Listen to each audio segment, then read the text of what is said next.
Amis astronomes, bonjour. Je suis Frédéric Bertoni et bienvenue sur la chaîne Fred l'astronome.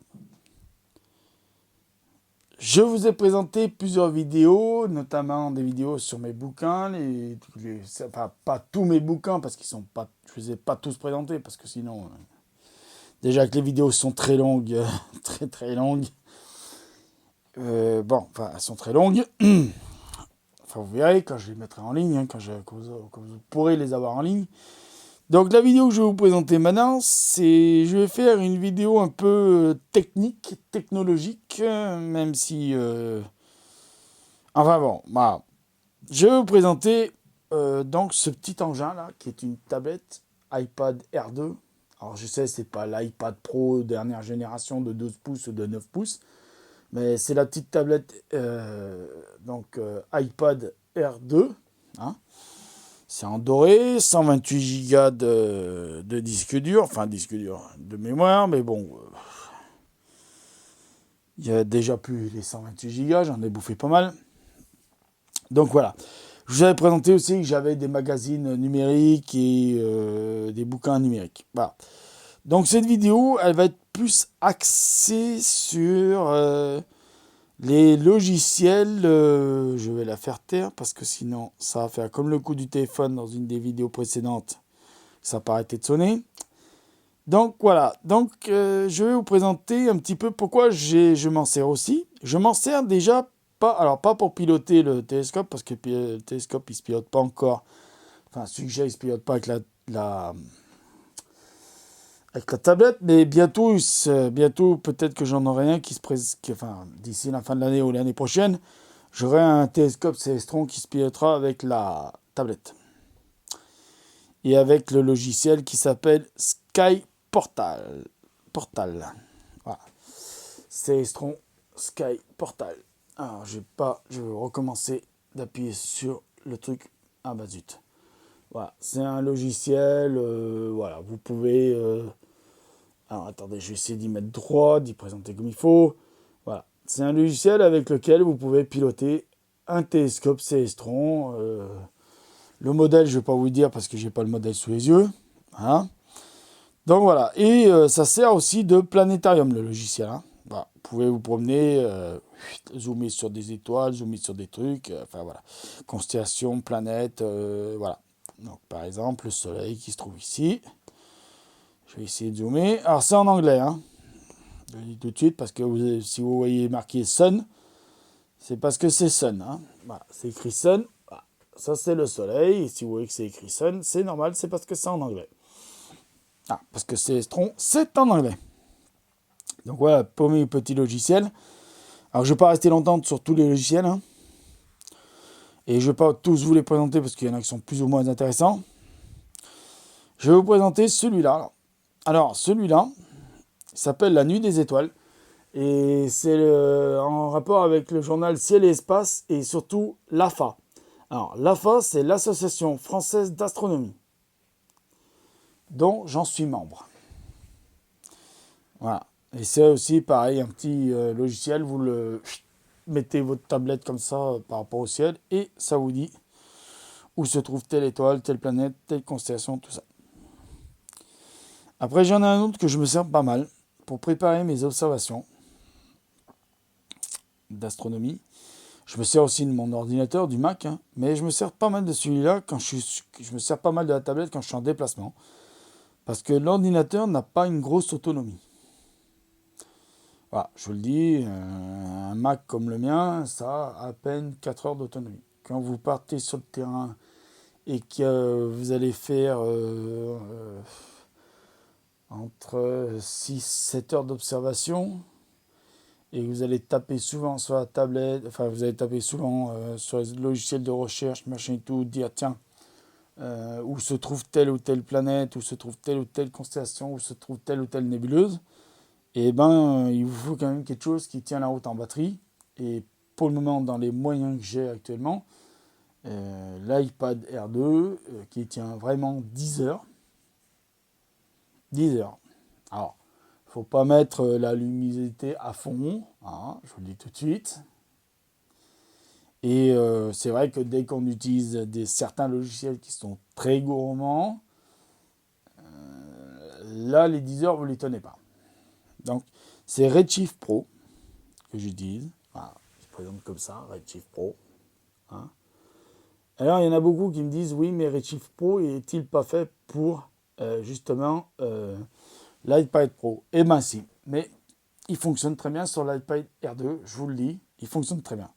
Pas besoin d'aller mettre 1200 boules dans un iPad Air Pro, enfin un iPad Pro 12 pouces ou un iPad Pro, même l'autre à 900, je ne sais plus combien d'euros. Ça sert à rien. Ça, petite tablette, 610 euros, c'est relativement cher en 128 Go. Si vous avez besoin de moins, vous enlevez à peu près un peu plus de 100 euros à chaque fois que vous descendez en 64, 32, machin. Voilà. 16, ça n'existe pas, mais c'est 32, 64. Voilà. Donc ça aussi, très très bien, le combo logiciel, bon planétarium. Voilà. Superbe. Donc voilà, j'utilise aussi, j'utilise pour moi et pour un copain, parce qu'on a du matériel en commun avec un copain.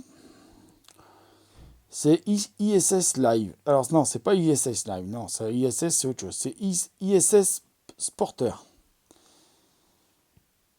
Ça nous dit exactement où se trouve l'ISS. Alors je vous dis tout de suite, on n'a pas réussi encore à la photographie. Donc voilà, je vais m'arrêter là pour les logiciels de présentation et pour vous dire voilà, que j'utilise aussi une tablette dans l'astronomie, dans mes observations d'astronomie. Voilà. J'utilise une petite tablette, donc un iPad R2 qui va très très bien. Vous voyez, c'est très léger. Dans un sac, ça pèse pas lourd. Voilà. Donc c'était une petite vidéo comme ça que je voulais vous faire, vous présenter donc un objet que j'utilise. J'en ferai de temps en temps. D'ailleurs, je vous ferai une vidéo pour vous présenter le 750D là, qui est en train de me filmer. Donc j'utiliserai un autre appareil pour me filmer. Hein. Et je vous ferai une vidéo certainement dans la semaine. Alors les vidéos que j'ai tournées là aujourd'hui, vous les aurez peut-être pas tout de suite. Parce qu'il faut d'abord que je les réécoute, que je les regarde, que je les fasse valider par mon collègue astronome qui est là. Donc ceci, il ne va pas la valider parce que il connaît le matos et il sait que c'est moi le technicien sur les observations parce qu'il fait partie aussi de l'équipe d'observation quand on part en observation. Voilà. Donc, amis astronomes, je vais vous dire, mettez l'œil à l'oculaire, mettez des petits pouces bleus, mettez des petits pouces verts, mettez des petits pouces que vous voulez. Mettez j'aime, j'aime pas, mettez des commentaires, mettez tout ce que vous voulez. Alors, j'avais fait une vidéo annonce un peu plus tôt dans la journée. Pour les j'aime pas, je crois que je l'avais dit, plutôt dans les commentaires, je veux dire, s'il vous plaît, ayez un minimum de légitimité si vous voulez me donner des leçons. Voilà. Après, s'il y a des gens qui font des chaînes YouTube depuis longtemps et qui me disent, oui, il y a un problème sur ta caméra, par exemple, d'un coup, tu n'as pas assez de lumière, ou tu as trop de lumière, ou il y a des flous, il y a des machins. Que vous me donniez des conseils là-dessus pour améliorer mes vidéos, je veux bien. Si vous avez de la légitimité, c'est-à-dire si vous avez de l'expérience comme youtubeur, ça je veux bien prendre. Si vous êtes astronome amateur, que ça fait des années que vous faites une chaîne YouTube, que vous mettiez des commentaires sur ce que je dis dans la chaîne, sur mes vidéos, là je prends. Mais si vous êtes infographiste et que vous voulez me donner des leçons de science, vous n'avez pas gagné les gars. Je vous jure que vous n'avez pas gagné. Laissez tomber, vous avez perdu d'avance. Je vous le dis tout de suite, vous avez perdu d'avance. Vous voulez me tester? Bah testez-moi. Je vous garantis que si vous voulez me tester, je peux vous faire une vidéo de science. Je vais peut-être perdre des viewers, je vais peut-être perdre des abonnés. Mais au moins, je ferai fermer la gueule de certains. Voilà. Petit message dans cette fin de vidéo. Parce que voilà, la journée, la demi-journée de tournage, parce que voilà, je fais des vidéos sur des demi-journées de tournage. Quand je peux le faire, je fais des demi-journées de tournage où je fais plusieurs vidéos. Donc là, j'ai fait plusieurs vidéos. Je vais vous les mettre petit à petit au compte-à-goutte, dès que je les aurai vues. Enfin, de toute façon, il y a tout un processus. Je vous explique, il y a un processus. Il faut déjà, là, je vais prendre l'appareil photo. Je vais aller mettre les vidéos sur l'ordinateur. Donc déjà, ça va prendre un certain temps.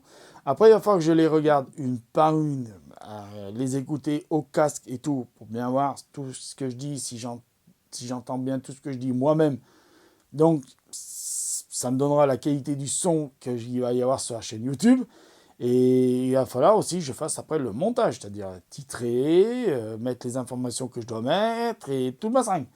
Donc, ça va prendre un certain temps. Donc, les vidéos que je tourne aujourd'hui, le 17 juin 2016, et la dernière vidéo que je viens de tourner maintenant, et je finis à 15h55, excusez-moi, 15h55. Là, je vais monter dans mon bureau, parce que mon bureau actuel, là, pour le moment, il est encore en chantier. Voilà. Donc, je vais faire une autre petite vidéo derrière, là, s'il me reste un peu de batterie, parce que je vois que ça fait un petit moment que ça clignote. Donc, amis astronomes, mettez des petits pouces, ça je vous l'ai dit, mettez les commentaires, ça je vous l'ai dit, mais surtout, mettez l'œil à l'oculaire. Amis astronomes, au revoir.